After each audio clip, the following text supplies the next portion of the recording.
হুজুর হুজুর বলবো তা না। আমরা মুসলমান মানুষ, আমার বোনকে শিক্ষা দিতে হবে, আমার মেয়েকে আমি শিক্ষা দিব, এটা আমার দায়িত্ব। 90% মানুষ এই অধিকারে হস্তক্ষেপ করার অধিকার আমাদের কারোরই নেই। ভাইরাল এই কাপল যখন বইমেলাতে গেছে এবং যেই মানুষগুলো দুয়োধ্বনি দিয়েছে, আসসালামু আলাইকুম, আমি আপনাদের কাছে দেখাবো খন্দকার মোস্তাক ও তিশা এবার কঠিনভাবে ফেসে গেলেন, যা আপনারা দেখলে অবাক হয়ে যাবেন। তো আজকের ভিডিওটি অত্যন্ত গুরুত্বপূর্ণ, তবে আশা করব যে আপনারা এই সম্পূর্ণ ভিডিওটি দেখবেন, আর এই সম্পূর্ণ ভিডিওটি দেখলেই বিস্তারিত জানতে পারবেন। আর এই ভিডিওটি দেখানোর আগে আপনাদের কাছে আমার ছোট্ট একটি রিকোয়েস্ট, আপনারা যদি আমার চ্যানেলে নতুন হয়ে থাকেন তাহলে এরকম নিত্য নতুন আপডেট নিউজ সবার আগে পেতে আমার এই চ্যানেলটি সাবস্ক্রাইব করে আমার সাথেই থাকুন। আর এখন চলুন কথা না বাড়িয়ে আমরা ভিডিওটি দেখে আসি।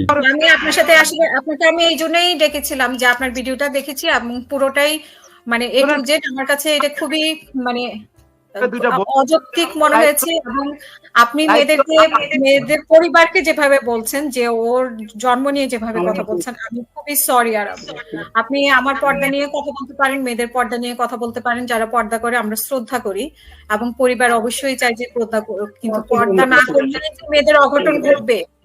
কোনো পরিবার আপনার বাবা মা নিশ্চয়ই আপনাকে শিখিয়ে দেয়নি যে ভবিষ্যতে আপনি কি কি করবেন।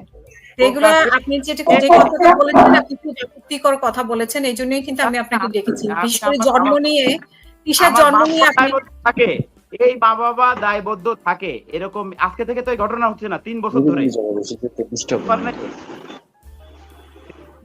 বলেন, তিশার জন্ম নিয়ে আপনি যে কথাটা বলেছেন, এই কথা কি আপনি ভুল, মানে আপনি কি ঠিক বলেছেন? তিশার মতন মেয়েরা, তিশার মতন যত না না না, আরব অনেক ধন্যবাদ আপনাকে। আমি আসলে আমি খুবই দুঃখিত আরব, অসংখ্য ধন্যবাদ। যেখানে অনেক ধন্যবাদ আরব, আপনার সাথে আমি কথা বলবো পরে ইনশাআল্লাহ, আপনার সাথে আমি পরে কথা বলবো। এরকম কোন না, আমি কাউকে ঢেকে নিয়ে কিংবা কাউকে আমি এখন হুজুর হুজুর বলবো তা না। আমরা মুসলমান মানুষ, আমার বোনকে শিক্ষা দিতে হবে, আমার মেয়েকে আমি শিক্ষা দিব, এটা আমার দায়িত্ব। 90% মানুষ।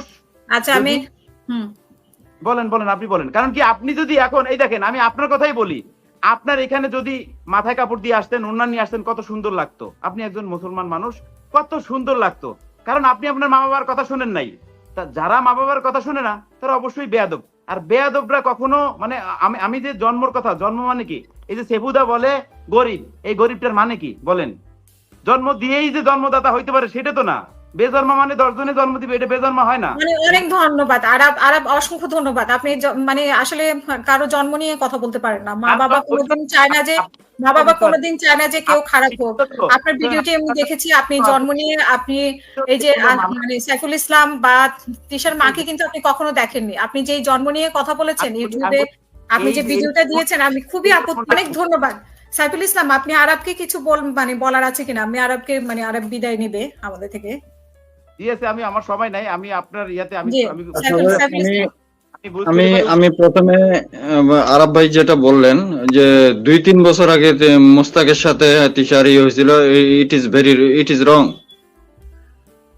ইয়ে হলো ওর ওর ক্লাস 10-এ ইয়ে হয়েছে, সে ক্লাস 10-এ পরীক্ষা দেওয়ার পরে ইন্টারমিডিয়েটে যাওয়ার পরে সে তাকে কন্টিনিউ তার ফান্দে এসে পড়ে গেছে। হ্যাঁ, আর তিশাকে যে আমরা বেপরোয়া ভাবে চলতে দিছি এমনও না। আমাদের ফ্যামিলি একটা সিম্পল ফ্যামিলি, খুব সহজ সরল ভাবে আমরা লাইফ লিভ করি। খুব বিলাসিতা আমরা পছন্দও করি না। তো ইয়ে হলো, ওই যে পাপ কিছু না কিছু আছে আপনার, নাইলে এরকম সন্তান আপনার ঘরে জন্ম নিত না। এই অধিকারে হস্তক্ষেপ করার অধিকার আমাদের কারোরই নেই।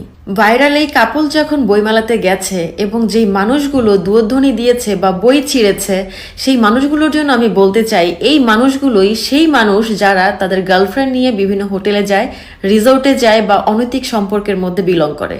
আপনারা যখন আপনাদের বোনকে বিয়ে দেন, তখন কি আপনারা এরকম কোনো ছেলেকে দেখে বিয়ে দেন যে ফকির, যে বেকার, যে আসলে কোনো কিছু করতে পারে না, যে ভবকুরে? নিশ্চয়ই না। তখন আপনারা দেখেন better career, better family, better background. নিজেদের বেলায় সব ঠিকঠাক, যখন একটা মেয়ে একজন পুরুষ মানুষকে বিয়ে করেছে, সেটা হতে পারে অনেক বয়সের গ্যাপ, কিন্তু এটা তো কোনো অন্যায় না, এটা কোনো পাপ না। যেখানে এই সমাজ বা ধর্ম এই বিষয়টাকে বা এই বিয়েটাকে পাপ বলছে না, তখন সেখানে আপনারা কেন এটাকে পাপ হিসেবে দেখছেন? তখন কেন আপনারা এটাকে বিয়েটাকে অন্যায় হিসেবে দেখছেন। অন্যায় হিসেবে দেখছেন, হয়তো তার উত্তর একটাই, বিয়েটা আপনাদের কাছে অনেক বেশি অনৈতিক, অনেক বেশি পাপের সম্পর্ক। যখন কোনো মানুষ বিয়ে ছাড়া একটা সম্পর্কের মধ্যে থাকে তখন এটা আপনাদের কাছে অনেক বেশি সম্মানের, কিন্তু যখন কেউ বিয়ে করতে চায় বা বিয়ে করতে যায় বা বিয়ে করে ফেলে তখন তা হয়ে যায় আপনাদের কাছে অনেক বেশি অন্যায়ের। এখন আমি মোশতাক এবং তিশা দম্পতিকে কয়েকটা কথা বলতে চাই। আপনারা যে সম্পর্কটার মধ্যে আছেন সেটা একটা হালাল সম্পর্ক, সেটা একটা পবিত্র সম্পর্ক। এই সম্পর্কটার মধ্যে কোনো পাপ নাই, কিন্তু আপনারা কিছু কিছু কাজ করছেন যেটা আসলে দেখতে খারাপ লাগে। এই যে আপনারা বিভিন্ন চ্যানেলে যাচ্ছেন, বিভিন্ন ইন্টারভিউজ দিচ্ছেন, বা অনেক সময় আপনাদের ফেসবুক পেজে আপনারা বেফাস কিছু কথা বলছেন যেটা আসলে বলা উচিত না বা না বললেও চলে, কিন্তু সেই কাজগুলো আপনারা করছেন, আপনারা নিজেদেরকে সস্তা প্রমাণ করছেন। হ্যাঁ, আপনারা চান ফেসবুকে থাকতে, ফেসবুকে ভিডিও ক্রিয়েট করতে, আপনারা সেটা করতে পারেন। আপনারা খুব সুন্দরভাবে ভ্লগ ভিডিও করতে পারেন, আপনারা ভালো কিছু খেতে পারেন, সুন্দর জায়গায় যেতে পারেন, সেগুলো নিয়ে আপনারা খুব সুন্দর করে ব্লগ ভিডিও করতে পারেন। কিন্তু আপনারা এমন এমন কন্টেন্ট ক্রিয়েট করছেন যেটা আসলে ক্রিঞ্জ। খন্দকার মোশতাকের অবস্থান এবং তার বয়সের সাথে এই জিনিসগুলো যায় না। আপনারা সোশ্যাল মিডিয়ায় ভিডিও বানাতেই পারেন, কন্টেন্ট ক্রিয়েট করতেই পারেন, তবে তা যেন হয় সাবলীল এবং সুন্দর।